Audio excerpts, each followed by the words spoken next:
It's Momocon time, and you know what that means? Independent video games. This is the OSMcast.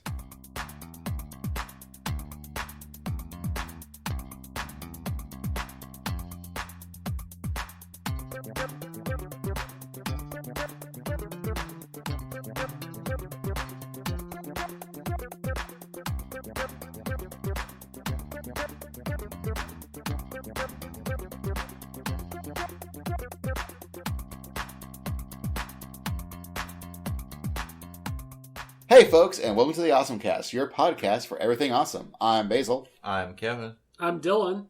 I'm Charlie. And that's us. Yes. We are here live in the spacious OSMcast suites in the Omni Towers, where we live during the Momocon times here at Momocon. And again, full disclosure, I'm a director for Momocon. I can't really review this place as a thing. I'm very biased. But I can talk about the video games that show up. So that's what we're doing. Also, further full disclosure, I also was one of the judges for the, to judge who was the best indie games or Momocon's, again, indie game awards. Really? Yeah. But I only actually played one game from those games that I played that was actually at the show floor. Oh. So they apparently had a lot of submissions. Oh. One of them was mine. And Hooray! So, Yeah. Further full disclosure, Dylan made a game. it didn't do well, obviously, but there it is. Well, what was it? Retro Future, which is like a puzzle That's a game. good game. What? I've played it. I own it. It's a good game. Wait, I can buy it? You can download it for free from my itch.io or from the Google Play Store. And then you can give him money on his Patreon that he doesn't have. I don't have a Patreon. But the OSMcast actually does, Charlie. Tell me more. That was a perfect segue! And then it was ruined by someone. I wonder who. Oh. Yeah, no, we have a Patreon because Patreon changed their rules and how much money that people who have Patrons will get from Patreon. Patreon, I think, is now taking a slightly bigger cut unless you start your Patreon at a certain date. So I was like, well, guess I'll do that. Do we have any patrons right now? No. Will we ever? Probably not. But if you want to, you could be the first. Yeah, so drive Charlie. to our Patreon and make us dream up tiers. Right now we have the $1 tier that it's $1. If people want, I can do, it's a $5 tier. It's $5. But what would be, it's a Basil tier be? $5,000. If I could get paid $5,000 a month, yeah, I'll show up at your house. And podcast at your face. I will podcast at your face, continental United States only. That's fair. It's tough but fair. Alright, so let's talk about video games. Alright, folks, so the games we're talking about are all the games that were actually at the Momocon indie booth area, as it were, here at Momocon in beautiful, scenic Atlanta, Georgia. And I am proud to say that Peggle is back! Yes! What the hell? I clipped probably really bad. Peggle's back, in case you didn't know. Well, it's not Peggle. I mean, it is Peggle. I mean, I talked to one of the creators, and she was very excited to make a Peggle game. That's not Peggle. It's called Roundguard. And it's made by a studio that is named Wonderbelly game? Wonderbelly Games. Man, I've got a Wonderbelly, and Wonderbellies are great. Like, everything about Roundguard is amazing. What they've done is I talked to her, and she was like, no one's making Peggle game. No one is. She thought that was a thing, and I agree that was a really, really fun design that very easily stealable. Everyone stole everything else that PopCap has done. Lord knows you want match 3s out the wazoo. You can do that. You can find any of them. And they're just out there. You technically have one on this list. Yeah. But no one stole Peggle, so they stole Peggle. I'm sure they did not actually steal Peggle. I should not say that. But it plays remarkably similar like Peggle. Only it's a role-playing game now.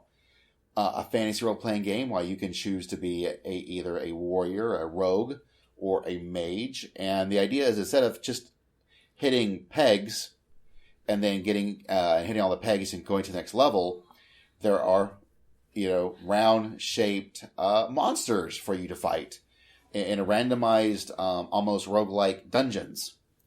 And so you now have to aim and hit them, but the enemies can hurt you when you hit them because you're fighting each other. And like the rogue might have different abilities, but they have lower HP.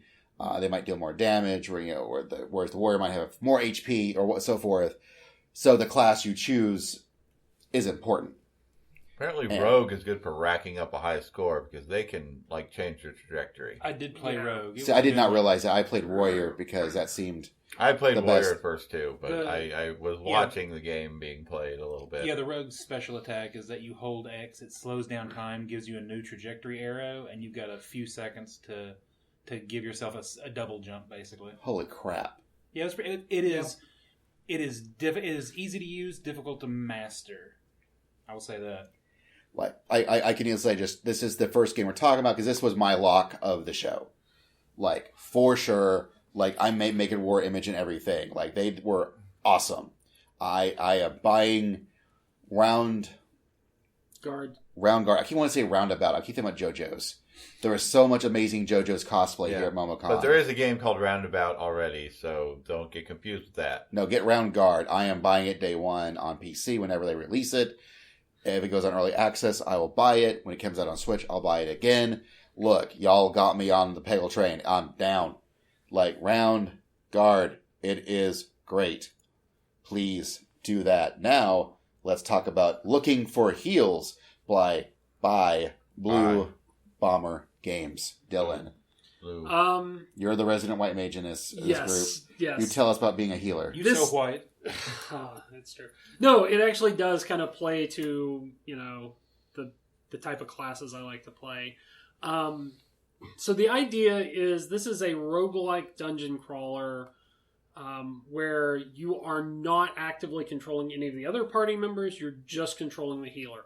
And so you're throwing shields, you're throwing heals, you're throwing reses, and you're managing items, which allow you to kind of kit out your different fighters and rogues and things like that. I didn't play that much of it. I played the tutorial in one of the roguelike maps. So I'm not. You guys may have a better idea of.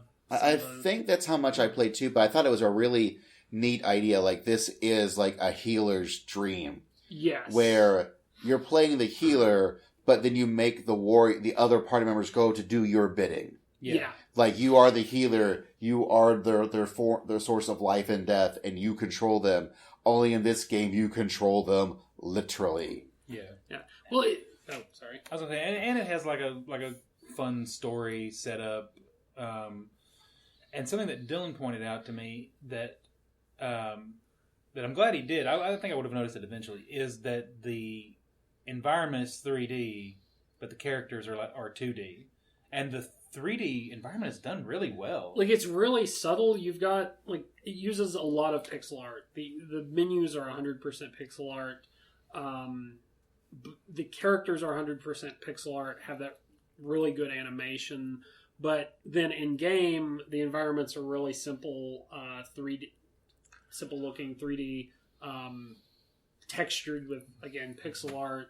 The sprites kind of billboarded in, and the neat thing is it has motion blur and all that, or not motion blur, but the tilt shift blur. It's very, very Unreal Engine. Yes. It's, it's subtle. Visually, it reminded me a lot of Octopath Traveler, where it's got the same sort of 2D on 3D, but they're making use of bloom and all the other fancy 3D effects that you could use, but they're using it in conjunction with pixel art to make this really neat sort of almost should be at odds, but it actually works out really well together type of look. But I think I got as far as you did. I played the tutorial. I'm okay, that's how the game plays. Then sort of you grab a random person to join your team, and then he spits you out into some randomized level, and I was like, all right, okay, I like having my 4 people. What do you mean I don't have 4 people anymore? It is immediately tougher. I do think that's where that's really, I think at that point, the tutorial is very streamlined. It's very good. It does teach you how to play the game, and then it kind of just spits you out into something. And I think that's where they need to start really, Yeah. the rubber isn't quite meeting the road there. I actually had a similar problem where I got out into the main game and they were like, oh yeah, you can hit tab and go into your inventory now. Like that was just something that they had added. It seems to still be under development, which is weird because it seems super polished. I believe they're targeting, I want to say it's next year, I think, or later on this year. It's still very much still in development. Like it's not coming out like tomorrow or anything. Yeah. And I remember them saying something because one of the items is I think it's Shakira the Shield Elf, and I overheard somebody I was watching play had it, and I overheard one of the developers go, "Well, let's see how Shakira behaves today. She's been bugging out lately." So there's still some fine tuning that they feel like they need to do anyway. Yeah, it looks like according to their Steam page, they're planning for summer 2019. So while there is polish, they're definitely working on something. I know that one of the items that are the abilities supposed to be using the half the box bugged out. Oh, okay. And so he's like, that's actually resurrection. That's your first ability. It just isn't showing up right. He was like, that's weird. That's never happened before. So these are called indie games for a reason. Mm-hmm. Yep. And they're still working out things. Although I think one that is already out is SiNKR 2 by Wahler Digital. Or Wahler Digital. SiNKR 2. Sink harder. SiNKR 2 Electric Sinkaloo. So, I think we all played SiNKR 1 except you, Charlie? I did not play SiNKR 1. Okay. I played Last SiNKR year. 1. So, but you played SiNKR 2? Mm-hmm. Yeah. Well, what did you think about Then SiNKR you 2? played SiNKR 1. I quite enjoyed it. When I sat down, I had no idea what I was doing. There's no controls. There was no list of what to do. And I actually asked the guy, I was like, okay, what do I do? He's like, well, just start playing, and the first levels will teach you what you need to be doing. And once I started messing with it, immediately I started getting it. And the first 10 levels or so are pretty straightforward, not too difficult. And then right around I think it was around level 13, I started getting, it ramps up, I felt like, the difficulty. But I really it's a really simple aesthetic. I like the soundtrack. It really goes, it really helps with the feel of the game. So it's a puzzle game. I guess we should explain. Yes. Yeah. Where you've got little pucks and you've got hooks end of line. It's all 2D. And as you touch the end of the hook will drag across the screen. And if it catches a puck, it'll drag the puck wherever the hook goes. Yeah. And you're trying to put all the pucks in the holes. And then you can do things like sometimes you'll have to flip the hook. Yeah. And that will change things. Or sometimes the hooks actually have to drag across multiple lines. And sometimes you have to move a puck a little bit this way and then grab it by a different hook and move it a different direction. Sometimes the ends of the hooks are hooked together and you can drag it back and forth. Yeah. I don't think this because I actually did buy SiNKR 1 after last year and played. I forget how far I got in it. It doesn't introduce. I don't think it introduced anything new in like the 10 or so levels I played, but it does ramp up faster than I remember because in the first one it's just kind of introducing all of these concepts. So it was a fun game, but I wonder if I owned it, if I wouldn't burn out on it. I'd get to that level, maybe 15 or 20 and be like, oh man, this is now work.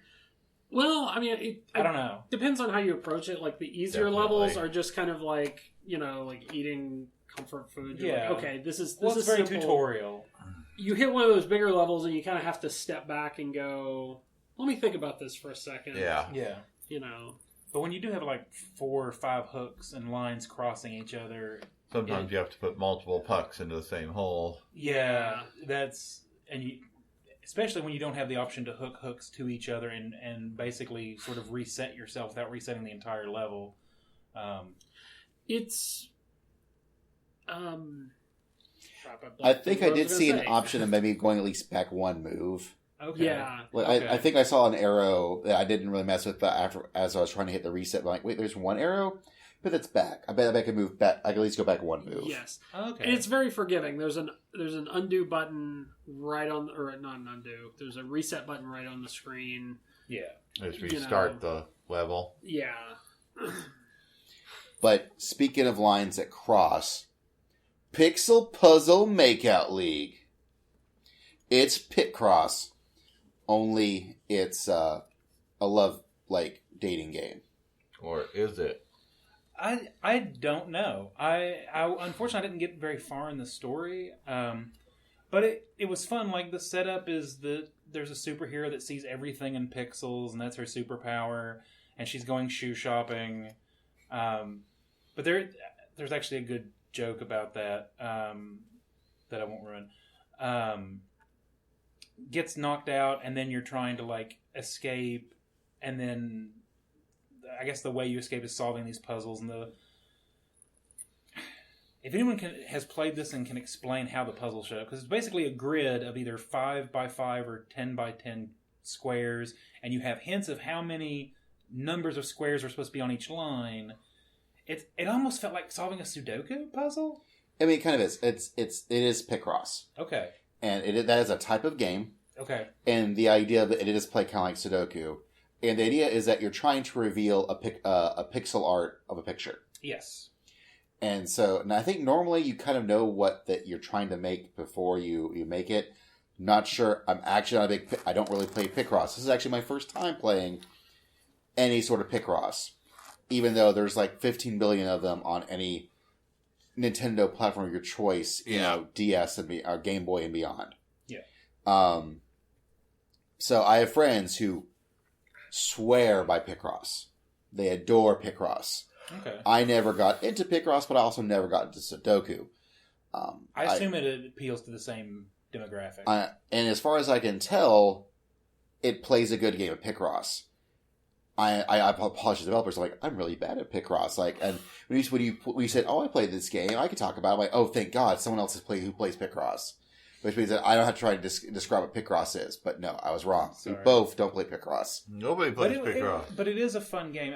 I wish the one thing that confused me is and I don't know if the game changes past the first stages, but it doesn't tell you when you choose the puzzle what the image is going to be. It doesn't give you any idea. It seems to be themed. So the first part is escaping from some dark basement, and the images are chair, door, phone, darkness, Arrow. Yeah. So they are themed around that. So maybe that's it. And you're supposed to kind of get that idea, but I think that's a little too vague if you actually want the player to know. And they may not be going for that. And maybe when you get into later levels, it actually tells you what you're looking for. Or maybe if you fail the level, it tells you. I don't know. Also, I like but when you're not in the puzzle section, the story section has this sort of hand-drawn anime kind of style that I liked. I thought it looked really nice. The graphics were very, very clean. I did. Yes. It looked polished. It looked polished. It did. Yeah, so I think... is that game already out? I don't believe it's already out. I feel like that's one of those up-and-coming games. Okay, because it feels very much like it's ready to go. I don't know what else they would do to it. No, it's coming out next year, 2020. Oh. So it's not done yet. They're still working on it. Maybe they just have to finish their puzzles and their story. Yeah. Although another game that's coming out at some point, and it's all about cleaning stuff up. Mop Boy. Mop Boy. That was a good one. I did enjoy that. I enjoyed Mop. I enjoyed a Mop Boy, the game. I will say this, the top down portion where you're upstairs with your family and it's sort of RPG-ish, to me looked very good. I possibly they've done this on purpose. The side scroller portion is real rudimentary. I almost thought I overheard one of the developers saying that they were going to do some more with that section of the game. I don't know, but I will say this: the gameplay itself, though, is much better than you would expect from the visual. I mean, visually, it's a somewhat simplistic, almost 8-bit Yes. sprite-based game, and you play a kid his family runs a pizza joint, And at night, they have him go mop everything up. And poop demons. And poop demons. Yeah. So you gotta mop up all the poop, fight the poop demon. I'm sorry, what? Yeah. Yeah. Okay. Well, all the stains are like mostly brown, and at one point you have to sometimes clean the they're bathroom. red. And you go to the bathroom and you're cleaning up some brown stains. Next thing you know, they come to life and they try to kill you. Yes. Now, I did think the sequence of that fight where the poop demon kind of throws its foulness upon the floor and it can actually slip on it as it charges at you looked really nice. I actually really I thought that was really pretty ingenious. That that even on the first boss, like there was a definite strategy because you get to when you get to its final form. The only way to attack it is to get it to slip on its own trail and fall, and then you can attack it. Like, and the game, to be fair, I did have to like play through that boss fight several times to figure that out. But once I realized what they were doing, I appreciated that they went to the trouble on even the first boss. That it wasn't just keep pushing a button. It was you had to think about how to fight this thing. There were also like multiple levels so that you could jump on things. Like, yeah, and I was watching. She's like, "You need to jump on this thing," and I jump a little bit further, and I land on something else. She's like, "Oh, that works." As the enemy goes zoop, and you're like, "Haha, mop, mop, mop, mop, mop." Oh, when we get up on another thing, because otherwise, like, no, I do like the mop based mechanics of how I'd have to like jump from one platform to another, then jump up to take up the mop. You know, and some things was clearly something on the ceiling that was dropping down, creating like a pool that you would slip on, and you had to take out the above thing because otherwise it would just keep recreating the bottom part. So it seems like they've got a definitely a thing, especially consider this game came out of a game jam like probably just a few months ago in 2019. Okay. So this is a pretty early developed game, and I am really enjoying that. You know, I see a lot of these indie games that all seem to be coming out of game jams. And I think that's really neat that all these game jams people are doing together are actually like, you know, it's happening. It's changing things. It's definitely making the indie scene more of a thing. Oh, and the dialogue was pretty good. Yeah. I like that too. It was fun. All right, next up we've got Tech Support, Error Unknown by Dragon Slumber. This was one that Dylan told us we all should play. Yeah, I'm more wanting you guys to play it because I like the storytelling mechanics, but it was also like if you work in IT, you're like this is not what you think it is. I can get into that. Yeah, I did enjoy that the first person I asked, did you try turning it off and on again, actually turned out to be the problem. Yeah. But it's a little too close to what I do in my actual real work most of the time. So you're playing an IT guy who's, I guess, remoting in from home. Yeah. Because you're installing all the programs on your computer. Yeah. And you're logging into their database to do everything. Maybe. I think that also works as you're the person logging in. Yeah. That makes sense in a video game narrative standpoint. I do think that does make sense that you're not, you're logging in, you're checking the email, you install the program by clicking on it, then you go to your desktop, and then you handle tickets.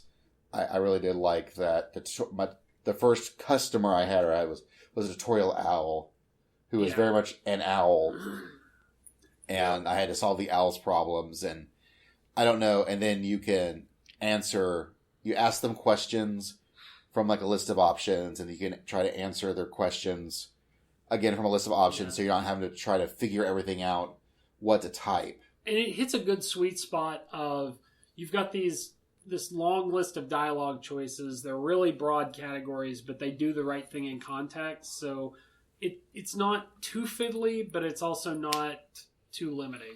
Yeah. And I liked how the owl was like, I dropped my phone because I was flying. You got a different intro than I did, I think.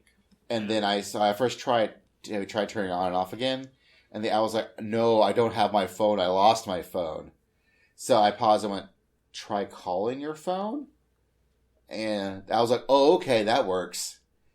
I'm ignoring the fact that the owl had clearly lost its phone. Yeah. And I was trying to find the phone. How did you call it the phone? Maybe you borrowed another owl's phone. I He's guess calling so. you somehow. Then next thing I know, some white hat hacker is trying to be like, your company's evil, man. It's evil, and you gotta stop it. Install this program. Let's save your mom. And I'm like, wait, what about my mom? Yeah, it's like at the end of the demo, it throws in this hacker as well as one of your family members trying to contact you. That makes me think the game actually has a story. It does. Like, I think that's actually supposed to be the story. And that's kind of the thing that broke immersion, doing, like, if you've done IT work where you have to go through training that's like, yeah, remember, people are the weakest link in security. You're like, my brother's calling me about sending money to help my mom. And also this hacker just contacted me and told me I'm going to be a hero if I break into something in my company. Someone wants me to do computer fraud for them. I am the patsy here. Or are you? You are. Yes. You totally are. And see, I was trying to get rid of them, and they both kept talking to me. Yeah, I kept doing that, like escalate this call. No, and he just kept looping around. But I guess I'm just loyal to the man, and I should feel bad about that. But I don't know who these people are.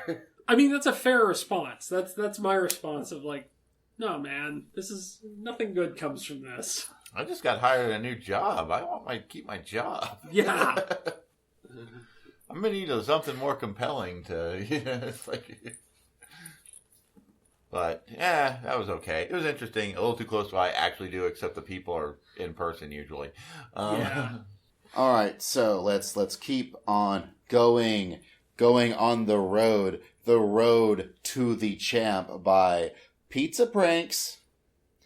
He was an interesting booth. He was a super interesting booth. Super interesting. I really think he was just there because it would be fun to be there. Yeah. I think he works on little projects and he just wanted to show them off to folks. Yeah. I did not actually look at the book, but I 100% checked out this booth because he was selling a Seinfeld RPG. It was an RPG about nothing. I'm like, okay, I gotta see what this is. Well, all his stuff was he just drew like word, things like, it was like bootleg, RPG, Love Live. Like, it was just random things. And like, even like on his big table runner was video games ? Yeah. Like he knew that he was not taking this at all seriously, and it was very charming. It was, in fact, a video game ? Yeah. But like we were saying with game jams, he's kind of like the extreme other end of the game jam, who's not necessarily creating like this polished game, but he's creating games that try to do interesting things. Yes. And Road to the Champ, do you guys have any other comments before I... No, like I thought it was really interesting. It was one you mentioned to me, and he was like, I want to make a game about wrestling, but not like traditional wrestling. I want a game about the theatrics of wrestling. And he did achieve that. Yeah. So you would have to follow a script, which may mean doing the quick time events correctly and hitting your opponent, or it might be failing the quick time events so that you get pinned. And there is not a wrestling game that does that. So that was super interesting. Now, the game is very 8-bit in scope and very simple in gameplay. It did take me like some tries to figure out what the buttons actually were doing. Yeah. Like it's polish this thing did not have. No. But heart it had tons. Yes. Yeah. All right. Well, this is the mad scientist, not the engineer. Yeah. I would love to see like what he could do with time, money, and like help on some of the stuff. Like, I feel like he could make some really interesting games. I can't. Apparently, I think he's doing this in his spare time, and he's like, this is one of the things I'm going to keep working on, and he's really enjoyed tinkering. I do want to see what Pizza Pranks will come up with in the future. Hopefully, they'll show up to more Momocon so we can check it out. But until then, we're going to take a break. We'll come back with more indie games from Momocon here on the OSMcast.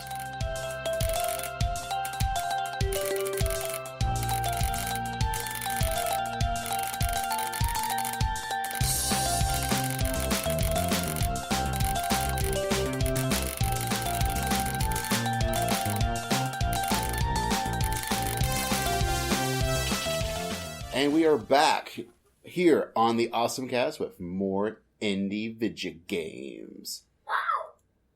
Like Slime Evo by Falcon Stories, which I think I'm the one who played this. I watched you play it.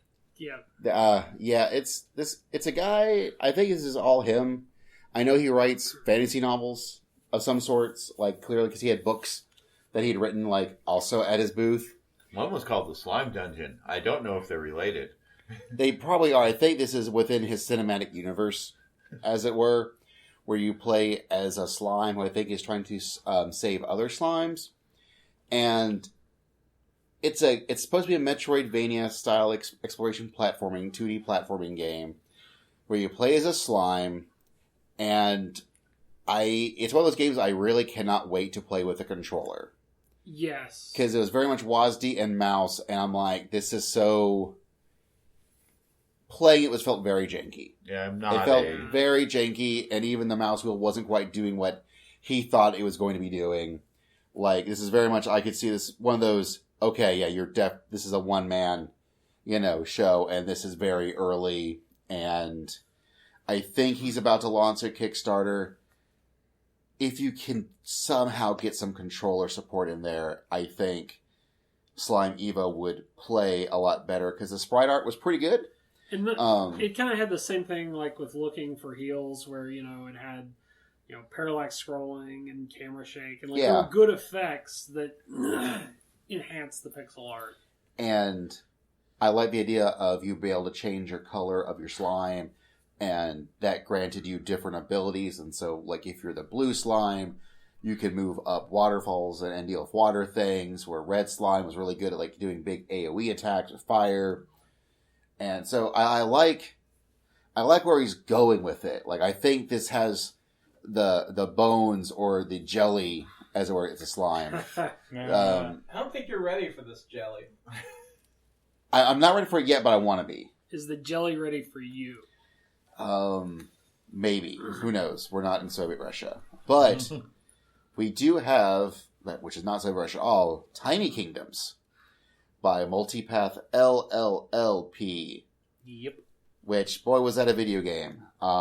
It's an RTS that's pixel-based, sprite-based, and I played, and I lost, and the lady said I did a real good job, and I had no idea what I was doing. Yeah. Did either of y'all know what you were doing? Eventually, but none of it mattered. Dylan and I talked about it a little earlier. My takeaway is either they really dumbed it down for the demo, or the game is really wasn't ready for a demo to begin with.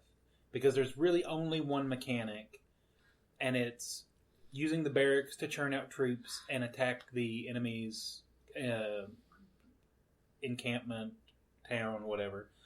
And there are options. You can give the troops a sword, a spear, or a hammer. There's a couple different shield options, a couple different armor options.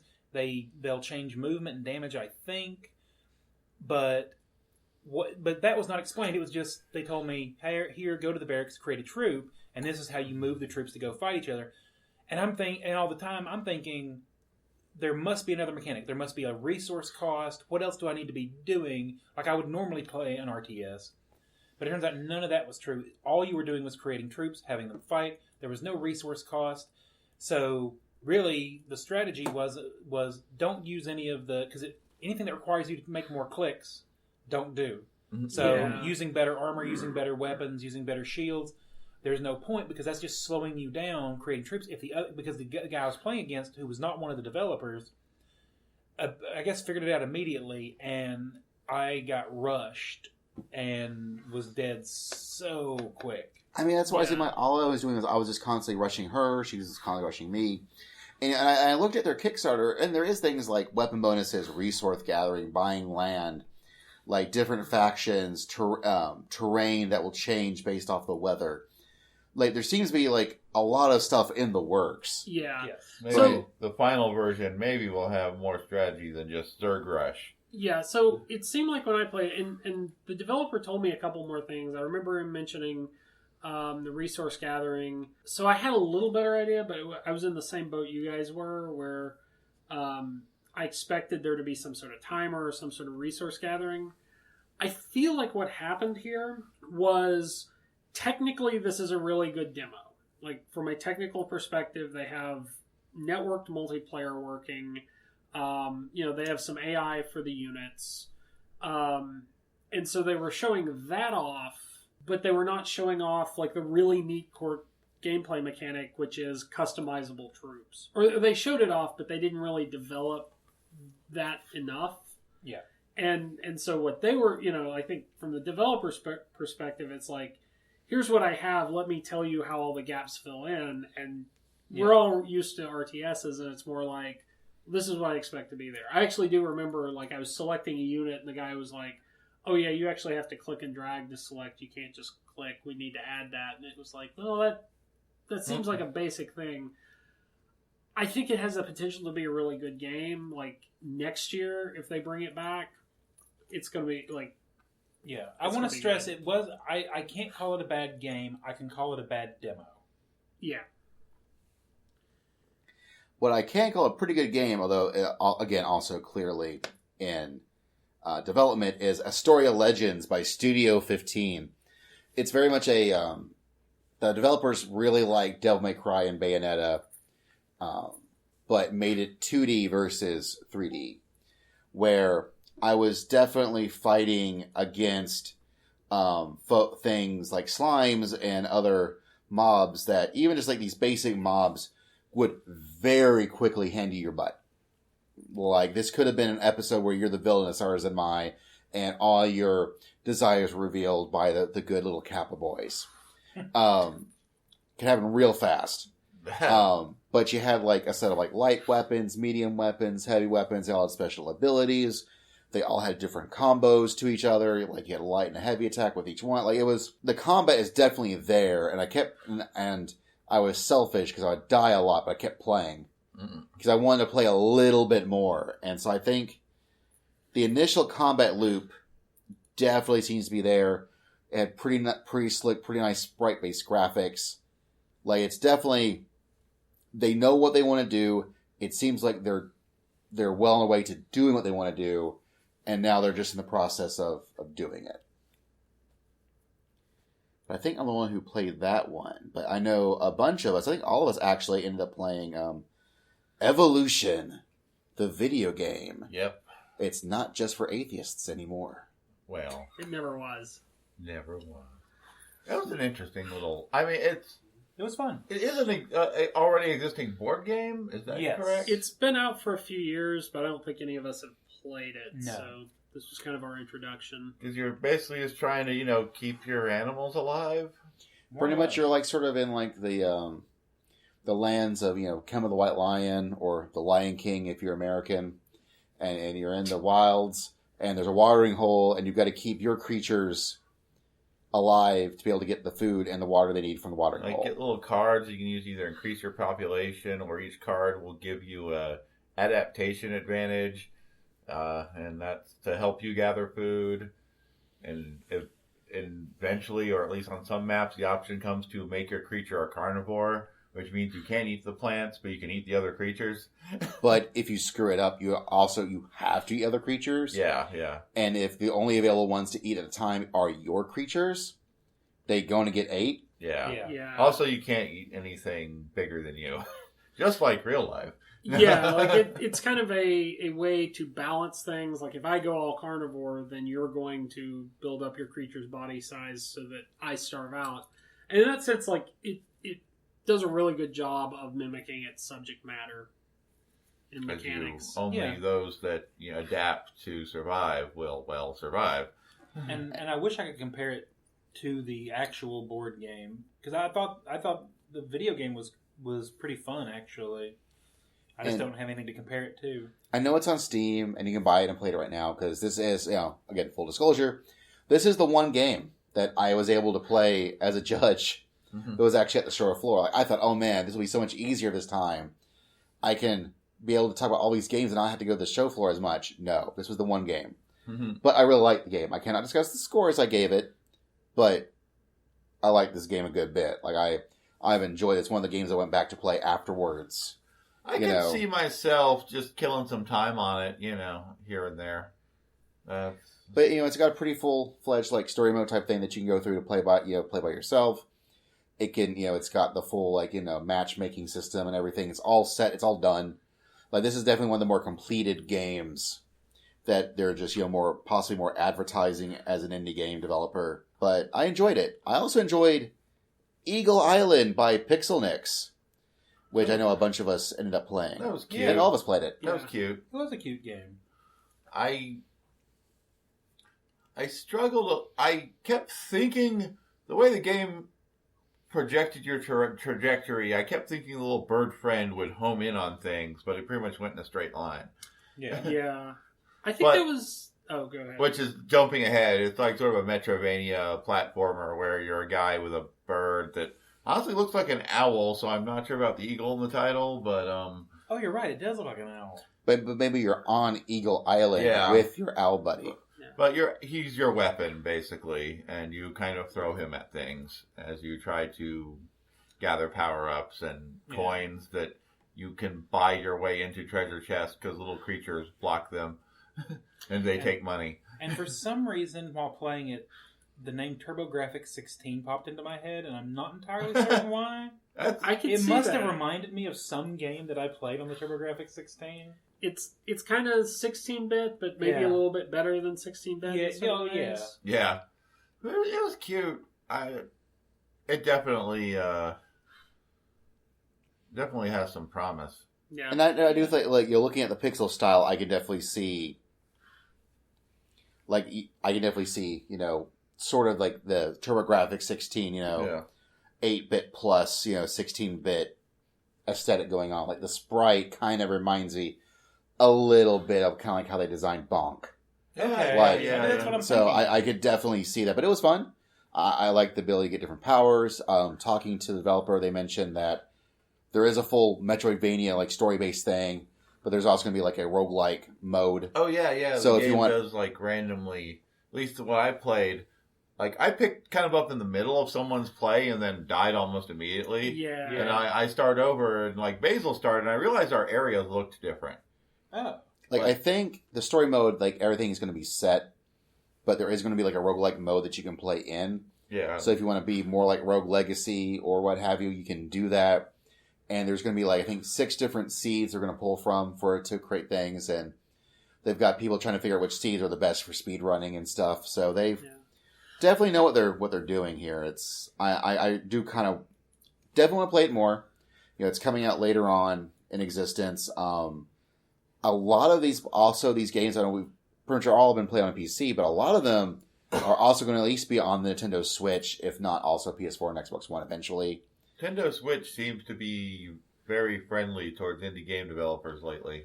Well, and I think a lot of people want, like, I was talking to the tech support guy, and I believe he mentioned that the biggest thing he's been asked for are Switch ports. Although that's a game I really want to play on PC. Like, it's emulating the playing on PC. I mean, you can certainly with a touch interface, right? Like, I could see that, but, you don't get the feel of being there on a computer. But speaking of Switch games, Tiny Metal, Full Metal Rumble by Area 35. It's Advance Wars. Yeah. It's Advance Wars. It's just Advance Wars. I was in 3D. That sounds more bitter than I actually am, because nothing wrong with Advance Wars. But and it's not like they're giving us new Advance Wars from Nintendo. Right. And it is, in fact, on Nintendo. Just not made by Nintendo. Yeah. I went to the one indie game panel with the developer, and he was like, I remember him mentioning Advance Wars. So, yeah, it's definitely an homage. Only thing I noticed, at least in the demo, that was somewhat different from Advance Wars is if you could kind of queue up units around another unit so they all blasted it at once for greater damage. And that was neat, although hard to set up sometimes. Yeah. Also, if I'm going from pictures on their stuff, it looks like there might be some sort of giant robot unit in the game, but it's mostly normal military stuff. Well, I know this is actually like the expansion, like sequel type game, because the first game came out a year or two ago on Switch. Like this is actually more of a sequel type game than like they've been pushing this pretty. They're doing good. That's why I think it was also the booth was way more established than some of the other booths. Yeah, yeah, complete with guy handing out hats with a little speaker, like, "Hey, free hats, Momocon, yeah, swag out." I noticed the people with speakers. Like, wow, that's not what any other booth had done. And now we come to our visual novel corner. Yeah, where there's a few visual novels here. Yeah, it's a little hard to write a visual novel in this kind of format that we had to play them. That's why I didn't play any, because I was like, these things are generally pretty involved. How am I really going to get a sense of what's going on? Well, there was a couple of them. I think we actually missed a third one, and I apologize to the third one, I think, or maybe we did not miss it. I'm not sure. Well, there was one booth that had at least 3 different games that they had. Yeah. Okay. Not to be not as 2 of them seemed obviously kind of like boy romance kind of games. And so I played the one that had the female protagonist that had boy or boy girl and girl options a little bit. Well, that is your brand. I was going to say you have pretty clear reviewer preferences. Yeah. That said, I just want to say this out. Any boy, any girl can date any boy, any girl in any game. It's totally cool. I totally own Dream Daddy. Not even kidding. I own that. But that just, it came as part of a bundle of other visual novels, but I own it. It's not bad. But just, that's not what I went for the one that was more my personal brand. Which was As We Know It? Yeah. It was, like I said, it's a little hard to rate visual novels. It was okay from what I played. You play a girl and her mom who are joining some sort of underground community in a post-apocalyptic scenario. And you got to try to kind of figure out, well, what are you going to do for money? Who are you going to make friends with? Is it you talk to the cute security guard lady, or you talk with the weird slacker guy in the botany greenhouse, And there is a little bit of character customization option. You can kind of change your hair and skin tone a little bit at the start, and it's okay, it's okay. Maybe it has a really good story, but it's I didn't have time to sit down and play the whole game. Did they mention if there were any demos out for it now that anyone can try, or? They didn't. Well, because I know that Aquadine did. Yeah, they mentioned that was open up on Android. That was one I also tried too, where it felt very I think it's Aria the animation. Yeah, but I actually you might be thinking of Aria the animation, where it feels like it's sort of the anime equivalent, Venice, Italy. Yeah, where there's water everywhere. There was gondolas and water and a guy singing barcarolle. And the thing with that demo is, I wasn't entirely sure who my protagonist of the game was. No, there's a big cast of characters, and they kept switching to these different characters. Yeah. And again, because it is a visual novel, and it's very hard to demo on a very loud show floor. And even though they had very nice headphones. It did have a demo. The demo had no choices in it, so you just kind of played through a little snippet of story, and then it played a cool little opening animation thing for you to go, which then I got the impression, okay, I think the gondolier guy is our protagonist, maybe. Possibly. I know they have a demo out. Though I did check, As We Know It actually is already out on Steam. It's $20. It's you can buy it right now. Apparently, it's done. Yeah. What is also done is La Rana by the SMU Guildhall, which is a college or a place for people to learn how to make video games. They had 2 of them. I think it was called Frost Run, which I have a feeling was probably a first person, probably Mirror's Edge type. Mm-hmm. How fast can you go? I'm guessing. I can't play first-person games. I did play La Rana, where you're playing this frog, and it's very much more of a 3D platform adventure game where there's no real. It's all environmental puzzles, no real enemies, and you're in a puzzle room, and you've got to click all the frogs as you're moving blocks and things to figure out where to go next. Like, I believe both the games, I believe everything they make, again, it's a place where you learn to make video games. They're all free on Steam because they're all student works. They're not meant, they're meant to, they learn how to do stuff, how to figure out things. Like in La Rana, they were really trying for a cel-shaded look to it. And it was them trying to figure out how to do the shaders and program things to correctly get that cel-shaded look they're going for. Another game that was played by Kevin was called Parallel by Red Ink. I played Parallel. And I know Charlie listened to tell him about Parallel. I played Parallel. Okay. That's going to sound way more negative than maybe they deserve. I'm given to understand it's in a super rough stage. Like, it is super early build. But, the controls just were not right. Also, it's, I went up and it's like, he asked me, am I more used to Smite or Overwatch? And I was like, Overwatch, I guess? And he's like, okay, that's how it's already set up for. And it didn't really feel like Overwatch to me. Like, yeah, he mentioned, like, Smite and Overwatch and other games. I'm like, I don't play any of these games. I'm the wrong person to review this game. Like, I don't know. He was helpful enough to tell me the right click locked onto my target. But there were special abilities, and I didn't quite ever sort out how they were helping me or not helping me. Okay. And I mostly just lobbed little energy bolts, and then got totally wiped out by the first boss's instant kill mechanic. Because it's certainly ambitious. Yeah. The story, as I've been, or not story, but the basic idea of the game, as I was told, was that you're in this community.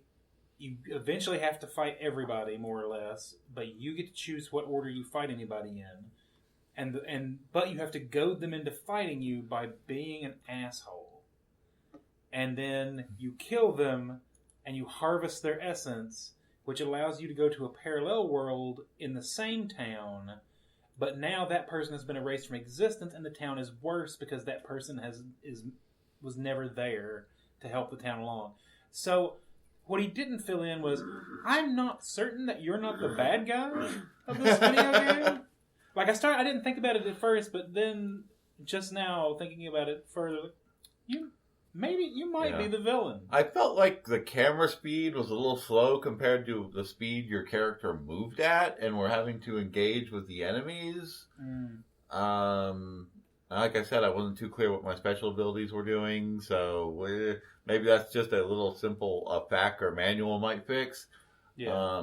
But I do feel the controls were a little... I'm not even sure what the right word to describe how the controls felt, but they were not tight. They were certainly not. They felt a little sloppy compared to, like, for response. But it may just be because I'm not an ASWAD person. Or WASD. Yeah. No ASWAD. that sounds less terrible. Wow, I like ASWAD, ASWD. That's why is that not the standard terminology? Because it is to me. It should be.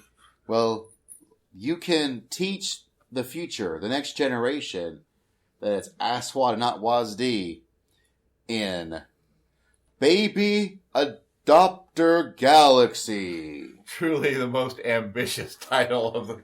by X2Line.com LLC. As Dylan said earlier, pick a lane. How you want to I think I was like, pick one. Yeah. Choose what you are. Choose your own adventure. No. So, no, we're talking about Baby Adopter Galaxy by X2Line.com LLC. That's a name of a developer. And what I did not realize till looking afterwards, there's a whole Baby Adopter line.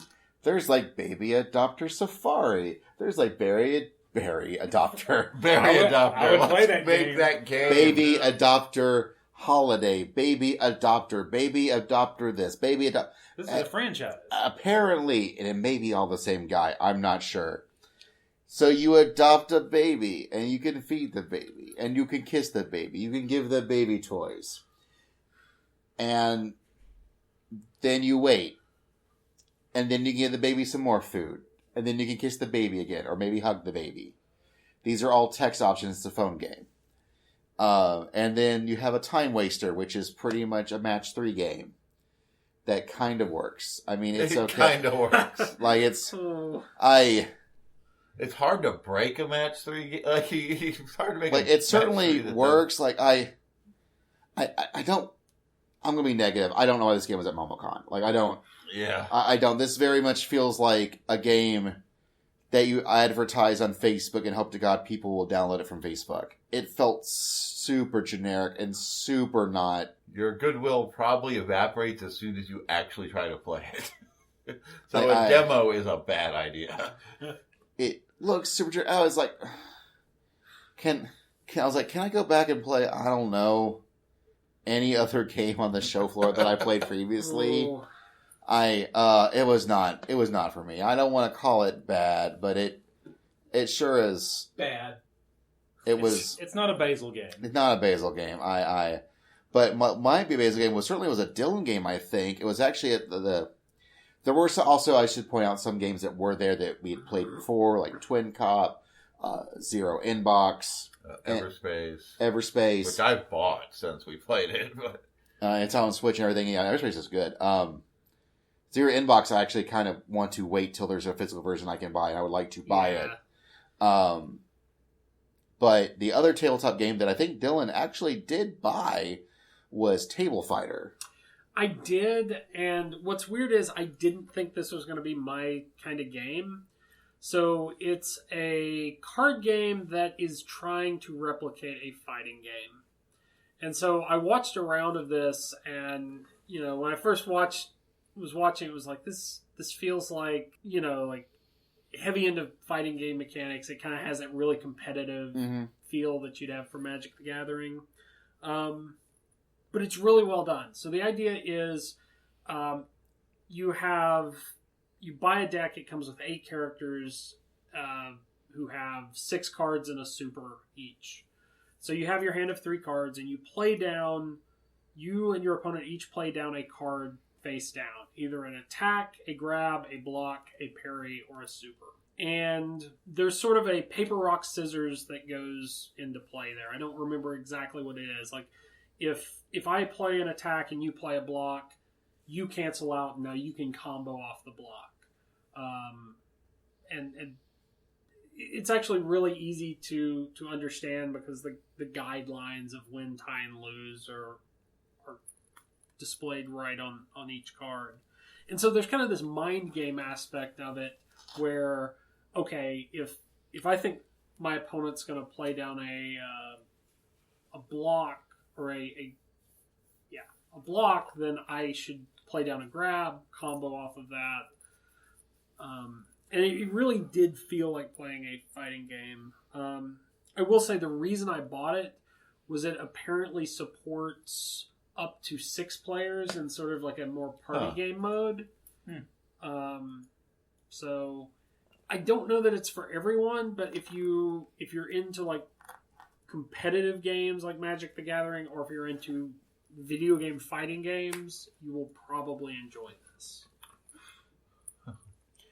All right, so we're going to take another break, and we're going to come back with our honorable mentions, and then we're going to figure out which final game, well, our personal locks of the con, and then the big OSMcast lock of the convention, Momocon 2019.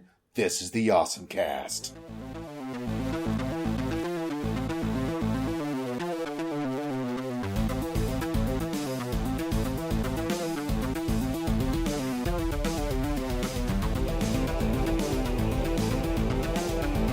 And once again, welcome back. We're talking about the indie games at Momocon 2019 here with some honorable mentions, because one game I definitely did want to talk about for Barry's sake was Boomerang Fu, which was not the show floor, but I did get to try it during the Indie Awards for Momocon, which was this 4-player versus game where you were little cute little things, and a sort of a top-down game throwing boomerangs at each other and could kill each other.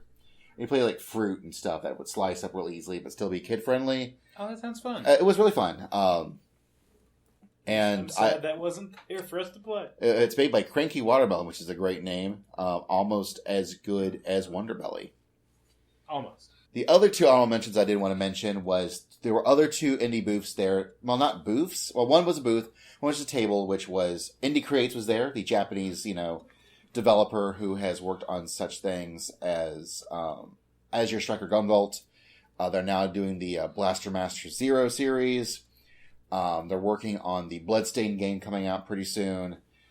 And they had a booth. They actually, I think they contacted Momocon, like, hey, let's have a booth here. And of course, Momocon's like, yeah, of course. And it was always super packed. I own all their games, so I didn't need to buy any of them to play. But it was really cool that they were there. And another guest was Team Salvato, who did Doki Doki Literature Club. They were there selling merch. Yeah. God, that's such a, for a free game, then sell all the merch of your cute girls. So smart. Yeah. So smart. Did panels. Wasn't able to make it to them, but I thought that was really cool. They were there and they were selling what they could sell, merch of their characters. Good job.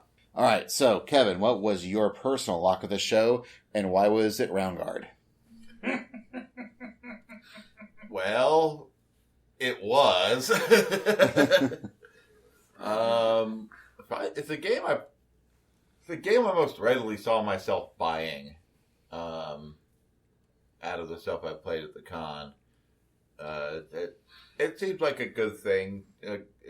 I want to play it more. One, I want to play, I want to play the rogue and the witch or sorcerer or whatever it was that wasn't really finished. Right. But it's kind of like the fusion of rogue RPG and Peggle. I mean, honestly, I remember thinking, was it Rollers of the Realm? That was the pinball. Yeah. It's kind of like that, but Peggle instead of pinball. Well, there's things like, what was the card game, in the match 3, Puzzle Quest. Mm-hmm. Yeah. Where it turns out, RPG mechanics can work really well with these kind of more quote-unquote casual games. You take the other game to kind of serve as your random element. All right, Dylan. What was your lock of the show? I'm guessing I'm going to be the dissenting opinion on the Awesome Court, and I'm going to say Looking for Heels. Okay. Not to disparage Roundguard, but man, that was a really good game, really good looking game. And I didn't play it long, but I could see myself sitting down and just going through the roguelike elements. That I can agree. It's definitely on I'm probably going to buy this list. Yeah. That definitely once that thing is ready to come out, especially if it wants to hit Switch.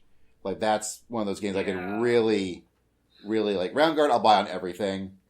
But we're Looking for Heels, I could really see myself buying on Switch. Weirdly, I'm not sure, because I played with mouse and keyboard, and it plays surprisingly well, because you've got a movement, you're moving and you're clicking. That makes sense. I mean, I can definitely see, especially with I can see that. Yeah. All right, Charlie.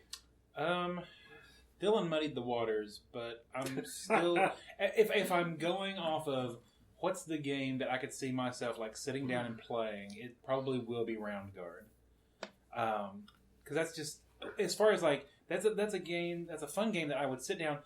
I've got a few minutes before I need to do something else. I'm just going to play that for a little while.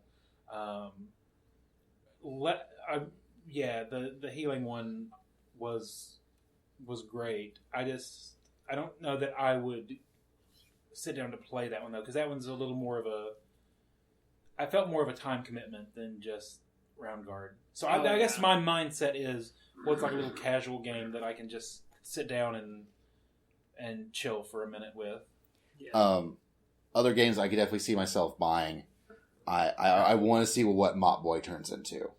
I definitely see what Mop Boy turns into. Yeah. I definitely want to see what Eagle Island turns into.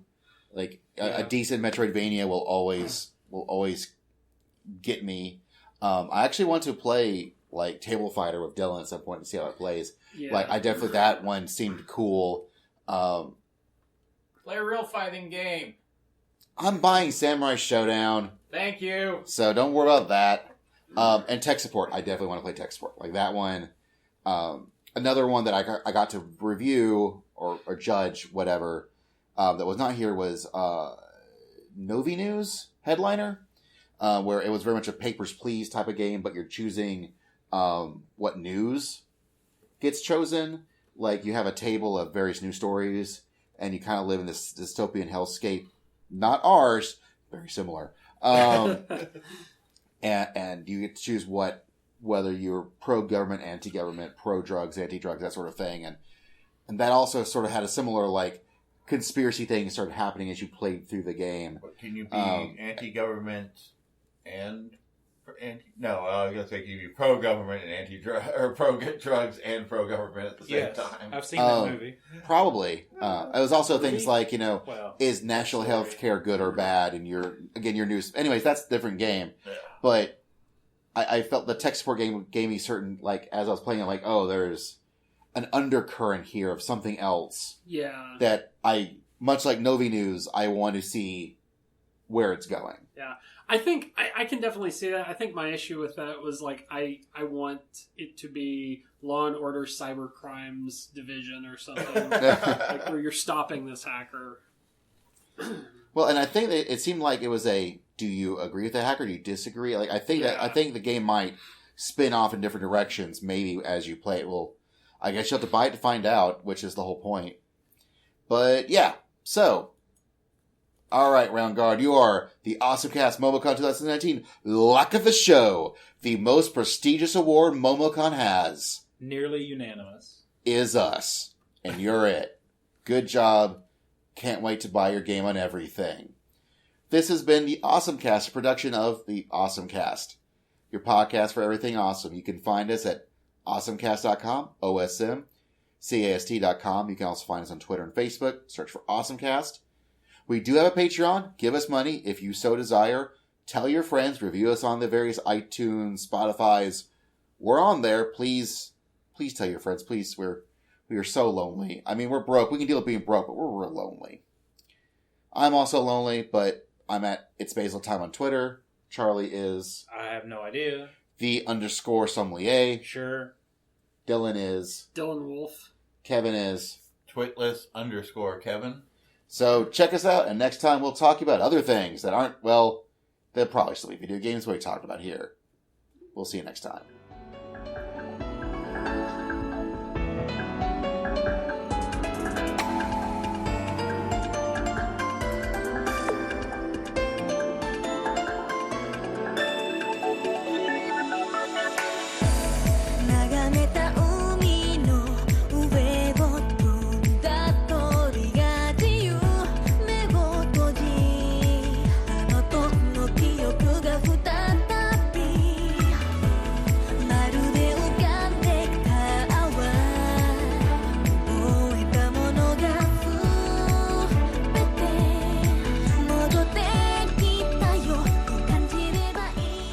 It's like the monorail, only it's a track, you see, Kevin. There's between a rail and a track. I feel like, okay, monotrack. Okay, we're not doing. Hello. We're not doing that. Check. Monorail. Monorail. Why did we do it when you did it? Because I'm popular. That's true.